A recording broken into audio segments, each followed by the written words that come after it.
aka Tega Supreme. Good morning, Tega. Good morning, aka she wants hot shawarma. Oh, you want something every time. I always want something. This is We true. want sports now. Wanting is a human thing. Just like I want that orange blouse of yours because it looks like it would be my color. Becky, no.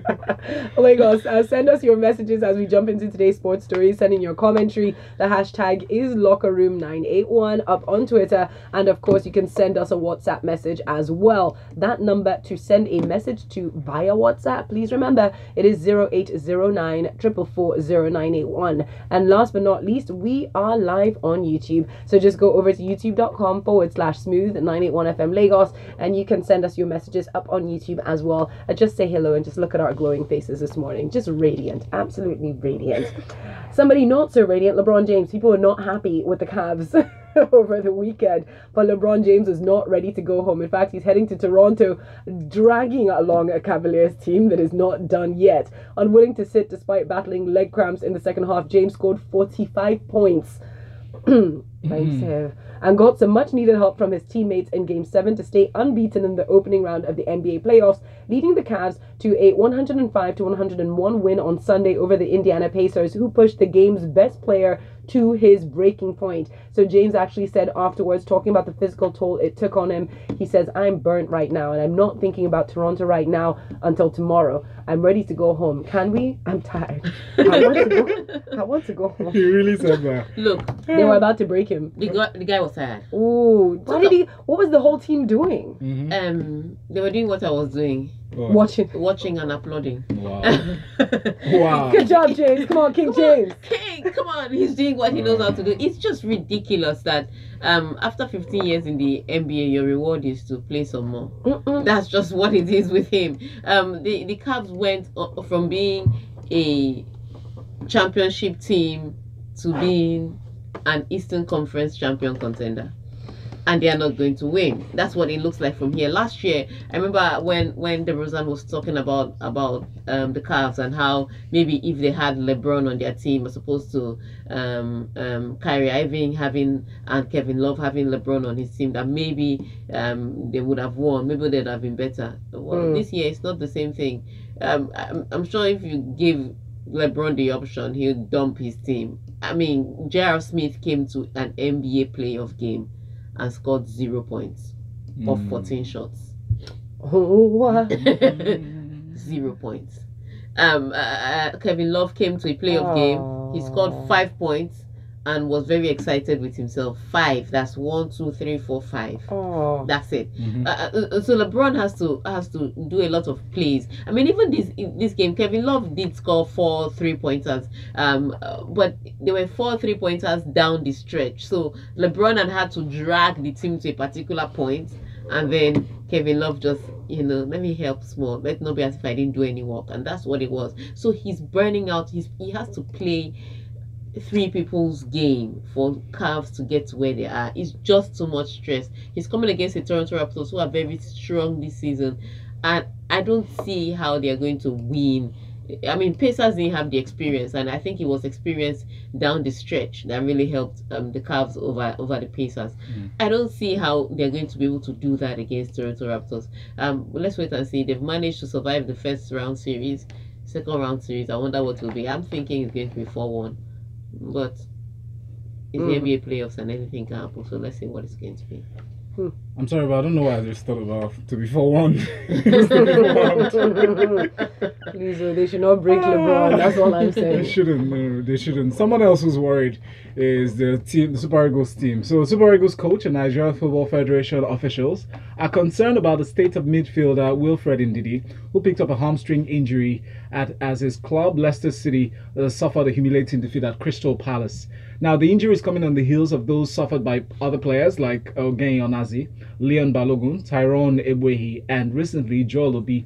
According to one Super Eagle team official, he said, "It is a worrying development. We need all our players to be fit for the World Cup." And that's where it is. I mean, first of all, if you have first team players, the worry is that if you have your country footballers playing as the first team players for their clubs, the worry is burnout. Now there's injuries. I think Wilfred has played 45 games for Leicester this season. Already, you were worried about the burnout during the World Cup. Now there's a hamstring injury. So even if he gets fit, how much fitness or competition training would he have before the World Cup? How will he perform during the World Cup? These days, I'm just watching all Super Eagles players and I'm looking at their country coaches. I don't even want to know how much the club is paying you. But anybody that kicks any of Nigerian footballers, I'm already targeting you. Like, dude, stop it! Don't play that rough play. We are not here for that. We have a bigger game in sight. we have bigger things there. But it is a worry. It's not just for them. It's for all of us, because you think about the team. Part of the joy of this World Cup is that you have a team that you believe can go out and do something. Yes, they're in a tough group or in a tricky group, and they may come back in after the group stage, or they may go on to do better. But they're a team that brings joy and excitement with the way you play. But if half of them get injured playing for their clubs, I mean, they should play for their clubs. Those are people that pay them the real money. But if half of them injured play for their clubs, or they get burnt out playing for the World Cup, we might not have an exciting World Cup. That's where the fear is. All right. Thank you very much for that. A few messages have already started coming in. This one is in from... No, put your name to your messages, people, please. Just help me to be able to read out these names. I'd really appreciate it. Ziggy from VI says, good morning, everyone. The Cavs needed that performance from Tristan and then Braun. He is really great, but he can only take them so far. Oladipo tried, but Braun... And on Ndidi, this is a big worry. Ndidi is one of our better players. Up next, Lewis Hamilton has taken the lead of the World Championships after winning a dramatic and chaotic Azerbaijan GP. Now, a fortunate Hamilton inherited victory after Valtteri Bottas suffered a late puncture when leading the race, while Sebastian Vettel fell from second to fourth after locking up when trying to overtake Bottas for the lead. Now we've got a quote in where he says, Valtteri really deserved to win and drove an exceptional race. It was a struggle today, so to come out with the win, I'm extremely grateful, says Hamilton. Will he keep it? Yeah, and here's the truth. You know, usually when Hamilton wins a race, he has some celebration. He jumps to the top of the car. Snapchat, he will dance. He didn't do that. It's like he knew that this one he was fortunate. But I always say this: at the end of the day, luck is when opportunity meets preparation. So if he was not in the right position, he wouldn't have inherited. But this Azerbaijan race, they say spirit of drama. Yes, remember last year where Sebastian Vettel had that road rage? It was at this Azerbaijan Grand Prix. And then Lewis Hamilton's headrest came off, and then he went from being first to finishing fourth of it. I can't remember, but this is a haunted track. First of all, you have to understand there are 20 cars that started this race, only 13 finished. The rest were involved in one crash or one tire puncture or the other. Then, to make matters worse, both Red Bull cars, they usually allow their cars to race. Both Red Bull cars this time crashed, and it wasn't Max Verstappen's fault. Yes. Yeah. Daniel Ricciardo, that's supposed to be the guy that's level-headed. Respectable. Both of them had a fault in it, because yes, number one, Max Verstappen was trying to block and he was moving all over the brake zone. However, Daniel Ricciardo has this thing of trying to overtake you, then he brakes at the very last minute. So, but because he did not know that Verstappen was going to try and block him or defend the window that he saw open to go through, he did not brake in time. So by the time he hit his brakes, he just ended up smashing into Verstappen. Oh, wow. So both of them just cancelled their race from 4th and 5th to no points at all for Red Bull. The person that came second, Kimi Raikkonen, he had a crash earlier on in the race with Ocon that took Ocon out of the race. He dropped to 12th and he ended up finishing second. The person that finished third was in 15th. Ended up finishing third. Lewis Hamilton, at some point in this race, was 9 whole seconds behind Vettel, who was second. And he, after the Red Bull crash, then of course when safety car came out, everybody closed the gap, and then Lewis Hamilton went on to close the gap with Vettel, but he still didn't look like he was going to win. He struggled in pace all weekend. He struggled with his tires, and then he struggled with his own personal performance. He didn't. So which is why he was grateful he didn't jump too much. But at the end of the day, the 3 of them ended up winning. So thank you very much for doing this. Right now, Lewis Hamilton is 4 points clear at the driver's standing. Let's see how it goes on from here. All right, let's take this break. But just before we do, Ido's one that sent in this message. Let's see. Up next, so Barcelona coach Ernesto Valverde praised the consistency of his title-winning side while acknowledging that they have lacked brilliance at times. Now, Valverde said this precisely. When you chase it all season, you say finally. The league is very long. It is not decided only in a match. From the beginning, we have been in the lead, and in the end, we were the best. The hard part is winning and winning. We've been a competitive, compact team, and we have overcome many difficulties, and in moments, I know it has lacked brilliance. But I have not invented anything. In the end, these players have already won titles and leagues with other coaches. It's more of them than the coach. Oh, so gracious. So gracious. I'm glad boys you know. did good. Yeah, it's more of them than me. And you've even failed if you compare your standards to that Folu. So you came on treble. Guardiola won treble. You came where with double. It's Where okay you could now. have had treble. I think with Barcelona, like I say with Barcelona, it's not what they win in the end. It's what was available to them in the beginning. And the way and manner in which they were dumped out by Roma from the UCL is still considered, they've won the double, but it's still considered I don't want to use the word failure, but it's still considered a shortcoming that they are not in the UCL. They are not still playing the UCL because it is them. And I mean, even Messi said it would have been nice that for Andres Iniesta's send-off, he'd be taking away the UCL trophy at the end of the day. He'll be going away with the treble, and unfortunately they can't give him that, especially after that performance in Roma. So it was a mixed celebration. I mean, they were all joyful. They were celebrating their 25th title, their 7th La Liga title in 10 years. Yeah, very impressive start. And then Lionel Messi was celebrating, hopefully trying to get the golden boot. He now has 32 goals in the La Liga. The closest person to him, I think, has 20-something goals. So he's a little safe. There's still 4 games to go. He can still score there. The bottom line for them now is chasing that dream of going all through the season without losing a single game. And it's a bit tough for them. They have Real Madrid next weekend, then they have Villarreal. And those are games that they could easily lose. But let's see how it goes from then on. It's joy all around. They've won 2 trophies.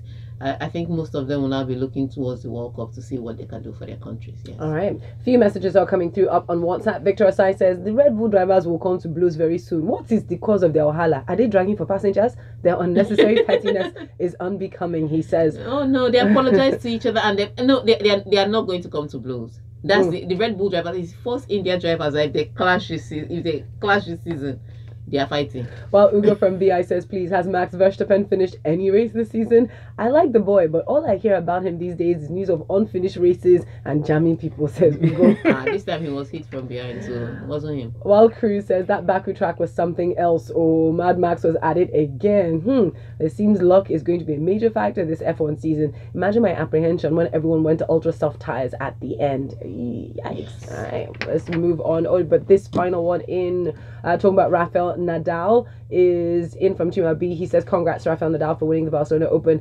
I know he set the pace for others to follow. Yeah. And also says he's happy for Lewis Hamilton because he succeeded in keeping most of his critics quiet and believes that the sky is just his starting point. Said this guy can drive motorway and BRT in Nigeria. Wow. Not with those gear levers though. Bayern Munich will have stars David Alaba and Javi Martinez back from injury for Tuesday's crunch Champions League semi-final second leg at Real Madrid. Now the pair both took part in team training on Sunday in Munich. Alaba says he's well on his way and is expected to resume at left back from Rafinha, whose mistake led to Marcel Asensio's winning goal in the first leg. Alaba, according to a statement he released, he says, you can see in the training sessions how focused and concentrated we are when we're working. The mood in the team is very, very good. In the dressing rooms, you can see how much we want it, and we'll put in 100% of what we have. Yes, and that's the question, what do they really have? A lot of their players are either just coming in from injury or not seeing one injury that they're about to go from. I mean, they were rested. Bayern Munich still managed to win the game 4-1. In Frankfurt, against Frankfurt, but they're resting a lot of players, just trying to prepare for Real Madrid, and they know that it's a huge chore for them to go to the Bernabeu Stadium and try to overturn the results that they already have. So with that injury, a few people being questionable, Ian Robben had picked up a groin injury. They're not sure he'll be back in time. Arturo Vidal is out for the season, so it's not just people returning from injuries. It's people returning from injuries and how fit are they to play 90 minutes against Real Madrid, number one. Number two, even the people that have gone on injuries are in key positions. So who would we get to cover up those positions? There's a lot that Bayern. So the question is, if yes, you're going to bring 100%, but 100% of what? What do you have that you're bringing 100% of? Real Madrid seem pretty ready for them. This weekend they rested. In fact, they rested most of their team. they don't care. The La Liga is already over. Let's just face our UEFA Champions League. So they're prepared to fight back. And you know, the thing about Real Madrid, especially in the UEFA Champions League, is how they manage games. Sometimes they don't even play the prettiest football. Sorry, sometimes they don't even play at all. And they have 2 chances, then they bury them. In the UCL, I don't know what spirit has come over them in that UCL, but that's how they are. They're very clinical and they're very effective. They're not always pretty, but they are those 2 things.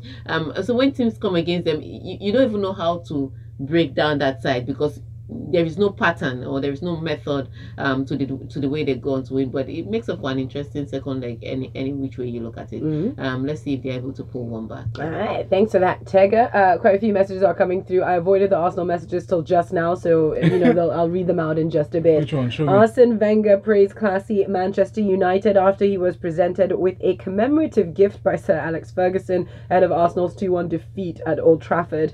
It was very nice, the Frenchman said. It was just another game for me, but I am grateful for the gesture from Man United. It was very classy of them, and you enjoy it. But when asked about being flanked by Ferguson and Mourinho, he added, it's a bit surprising because they're not always as you'd imagine, but it shows as well that life goes always on. Sometimes it gets better. Yeah. And then there are quite a few messages to back this up, but I'll get to those in a bit. Yeah, he's so right. I mean, from the way Mourinho came to meet him and walked with him to go and get that award from Sir Alex Ferguson, who he fought a lot of times on the sideline.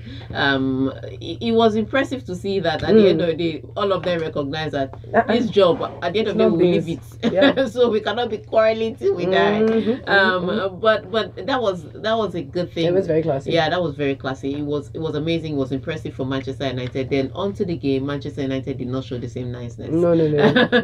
It was a solid beating. According to Wenger, Manchester United gave Arsene Wenger a gift and then Arsenal a beating. Thank you. It wasn't. I wouldn't say it was a solid beating, because Arsenal still, at every point in the game, Arsenal still had an opportunity to walk away from Old Trafford with something. Unfortunately, like I always say, their defense is not a question of management. Their defense is spiritual. And to think about it, that the goal that finally went in, Fellaini, not Cristiano Ronaldo, not Morata, Fellaini turned away from goal, used the back of his head to score the goal over 3 Arsenal defenders. Wow. And the goalkeeper. This is Fellaini. It's not like, I'm not calling one of the brightest names in football. It's just Fellaini.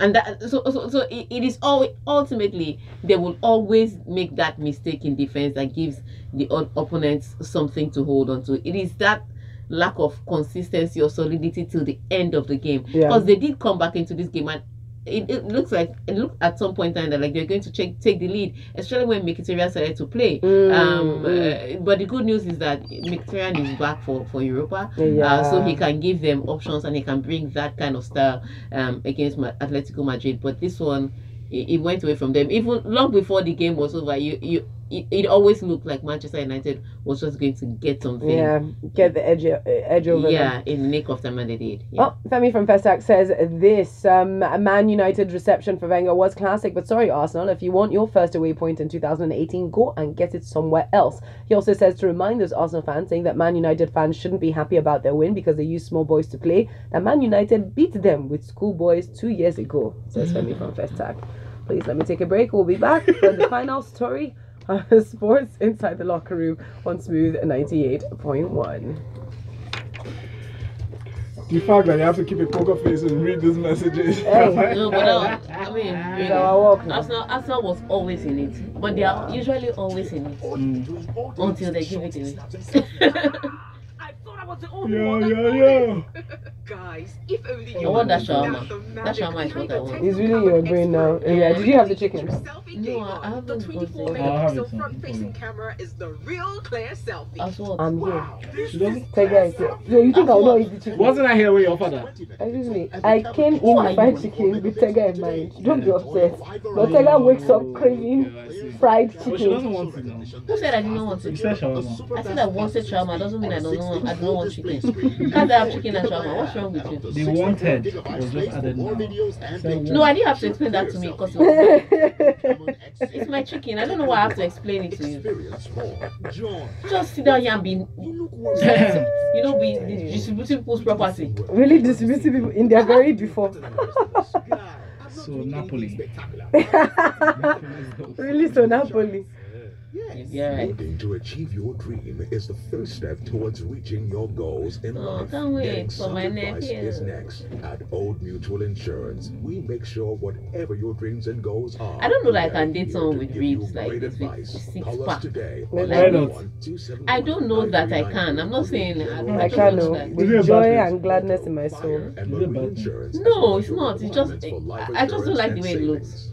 Really? Yeah, I don't like the way six pack looks. Strange thing that I've heard. Like, I don't like a pot belly. I just don't like the way six pack with that big. For some Six-pack people, is on natural. some people it looks awkward as hell. Well, it is my when it's friend. too much. Yeah, because they haven't worked out properly, so their body's like Yeah, especially when it's they not use steroids. even. But more importantly, I need to find this tweet that Kanye tweeted and Ray J tweeted after, because I'm just dying with laughter It did like internally. I'm driving over. Bottle, gallop. Nah, nobody got time for that. Galloping. It's like that's Kanye, actually- you can say anything you want if you put the right emoji in front of it. Ray J tweeted, "I hit it first," and put medal number 1. These people are just children. They need to go to school. You see that same tweet? Uh-uh. One guy is like, oh my That's what I'm god. trying to find to show you people so that you can laugh the way I've laughed today. I need to collect internet from some people. I'm telling you. Studio.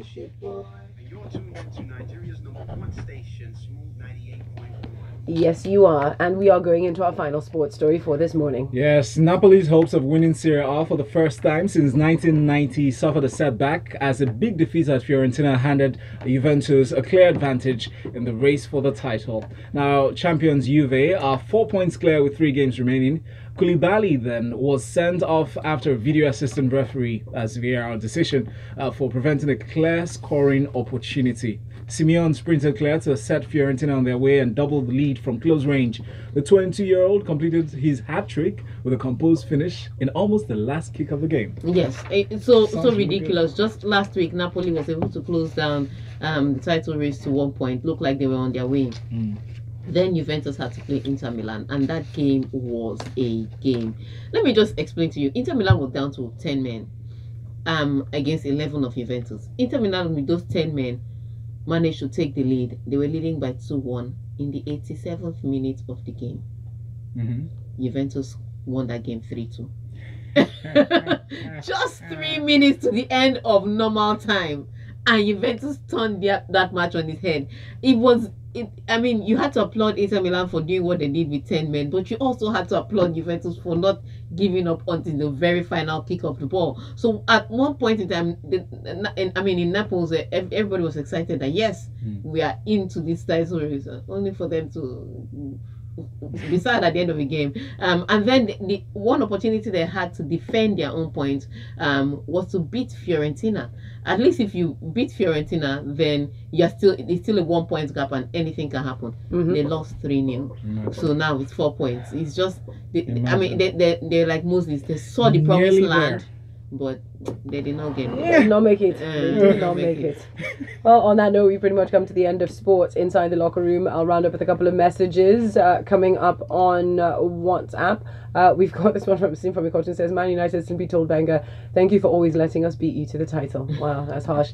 Azigi from VI comes back to say, Tega Fellaini is one of the most dominant players in the air. Class gesture for Man United, not unsurprisingly. They are a class club. Plus, it is their baby Arsenal and Wenger We love Wenger. And up on Twitter, Nathan Joker says, Tega, while it was a good header from Fellaini, it took a deflection which made the ball deep and made it hard for Ospina to catch. Oh, no. He says United were poor, in my opinion, and should have beaten those baby gunners well. Instead, were almost outplayed. Please, I mean, a ball came into the 18-yard box and Fellaini's head got to it first. You're telling me about deflection. If you didn't get it, would there be deflection? Well, it's so tough for the beans. But continue the conversation with Tega online. Find her on Twitter. She is at Tega Supreme. And you can find Val and I right here because we're in for the final hour of Smooth Breakfast, Lagos Talks 981, where you get to call us up and talk. Stay with us.